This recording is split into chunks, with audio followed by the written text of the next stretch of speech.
Hello friends, welcome back to my channel. അപ്പോൾ നമ്മളിന്ന് ചെയ്യാൻ പോകുന്നത് ഒരു സ്ലിറ്റർ ടോപ്പാണ്. എനിക്ക് വേണ്ടിയിട്ട് തന്നെയാണ് ഈ സ്ലിറ്റർ ടോപ്പ് ചെയ്യുന്നത് കേട്ടോ. അപ്പോൾ ഇത് സെയിം കസ്റ്റമർ തന്നെ തന്നിട്ട് പോയിട്ടുള്ള ബാലൻസ് മെറ്റീരിയലും അതുപോലെ കട്ട് പീസും വെച്ചിട്ടാണ് നമ്മളിന്ന് ചെയ്യാൻ പോകുന്നത്. യോക്ക് പോർഷനിലും സ്ലീവിൻ്റെ അറ്റത്തുമാണ് നമ്മൾ ബാലൻസ് മെറ്റീരിയൽ അറ്റാച്ച് ചെയ്യാൻ പോകുന്നത്, കട്ട് പീസ്. അപ്പോൾ ഇതിൻ്റെ മാർക്കിംഗ് ഒക്കെ കഴിഞ്ഞിട്ടുണ്ട്. ഞാനതിൽ നെക്ക് മാർക്ക് ചെയ്തിട്ടില്ല. നെക്ക് നമ്മൾ ലൈനിങ്ങുമായിട്ട് അറ്റാച്ച് ചെയ്തതിന് ശേഷം കട്ട് പീസ് ജോയിൻ്റ് ചെയ്ത് യോക്ക് പോർഷനിൽ വയ്ക്കണമല്ലോ, ആ ടൈമിലാണ് നെക്ക് മാർക്ക് ചെയ്ത് കട്ട് ചെയ്യുന്നത്.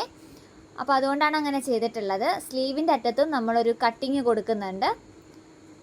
അപ്പോൾ ഇങ്ങനെയാണ് വരുന്നത്. യോക്ക് പോർഷനിൽ കണ്ടോ, മാർക്ക് ചെയ്തതിന് ശേഷമാണ് ഞാൻ ആദ്യമേ ലൈനിങ്ങിൽ അടിച്ചതിന് ശേഷമാണ് യോക്ക് പോർഷനിൽ മാർക്ക് ചെയ്ത് സ്റ്റിച്ച് ചെയ്തിട്ടുള്ളത്.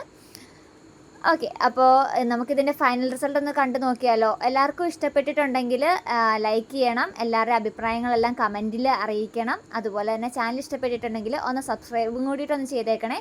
താങ്ക്